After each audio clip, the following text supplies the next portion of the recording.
Okay, so would anybody like to ask a question? I encourage questions. You people who've been away for a while, otherwise we'll take a question from the list. Shall we, Mary?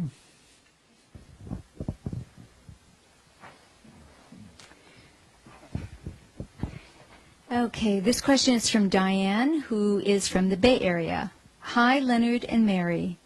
I'd love for Leonard to talk a bit about the thing, in quotes, that causes me the most suffering, and that I would guess is probably universal. How do we skillfully work with and be with the pain of interacting with others when the pain comes from wanting to please, wanting to be liked, and trying to avoid being abandoned by friends and family who find me to be too easily triggered or sometimes too honest about my feelings?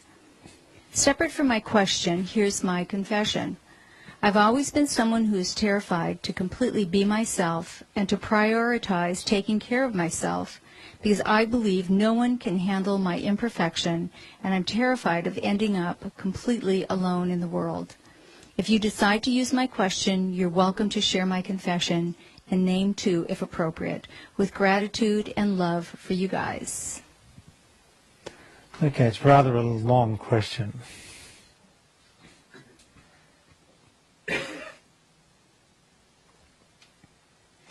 The first part, if I recall correctly, is about interacting with others in a way that creates pain, that's very painful, because there are these patterns of pleasing others.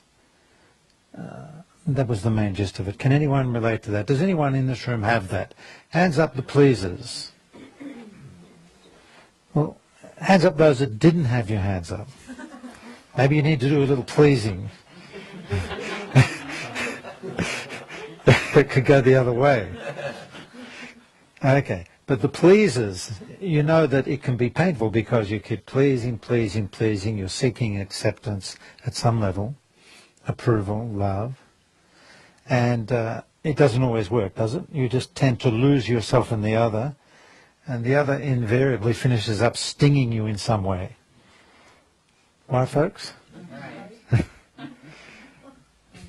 Now, again, these are just patterns from childhood. These are learned patterns. Either our parents modeled it for us, maybe mother modeled it for you. Mother was a pleaser. Maybe you realize that by doing the right thing, pleasing others, by being there for others, you got more acceptance, more love. And so basically it's just a pattern that develops.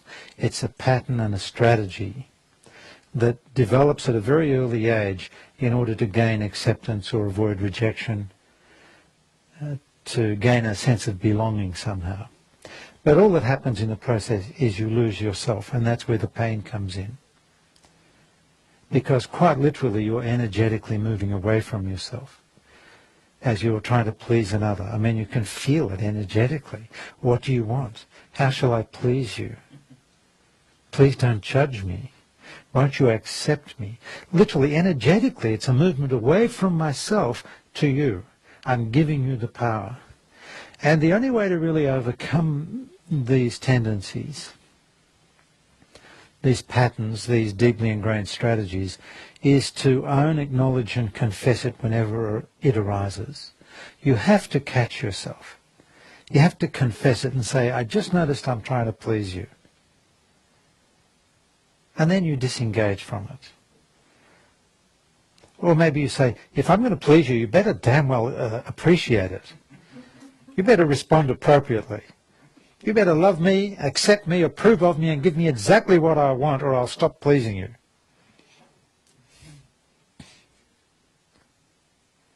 But technically, it's better really to not lose yourself. Now, the problem is there's a very fine line between being loving and caring and considerate and losing yourself in pleasing others. It's a fine line. You don't want to give up being loving and caring and sensitive to the needs of others. But most of us inherently know when we cross that line. We know the difference. Hands up again, the people pleasers. Right. You'd probably be our champion, wouldn't you, Gigi? At great harm to yourself, I believe? When are you going to give it up?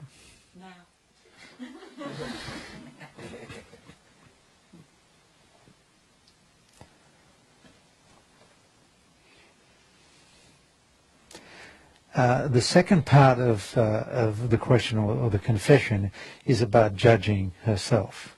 And that also is very, very painful. The only way you can overcome judging yourself is the same as what I suggested earlier. You own, acknowledge, confess, identify the energy of judgment as it arises. Own it, the energy of trying to fix yourself, thinking you're not good enough.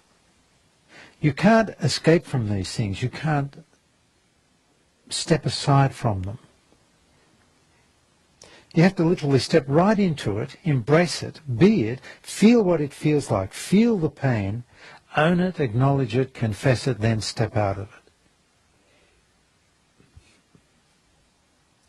And if you're really addicted to people-pleasing, as several people in this room are,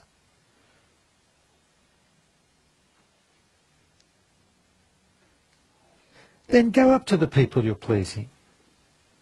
Go up and go down on your knees before them and please accept me. I'll do anything to have you accept me, please. How shall I please you? What do you want from me? I'll do anything to gain your acceptance, your approval, your love. I'll do anything. I'm a beggar.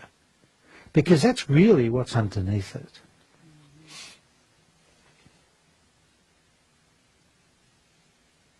I don't want to be alone. That's underneath it. I'll take care of you because deep down I really want you to take care of me. Can any of our pleasers relate to that? Deep down I want you to take care of me. It really starts in childhood. If you trace it all the way back, it probably goes back to your mother or father, but mostly mother, who was helpless, was really a little girl in an adult body, and you tried to take care of her because you wanted her to be a true mother so she'd take care of you.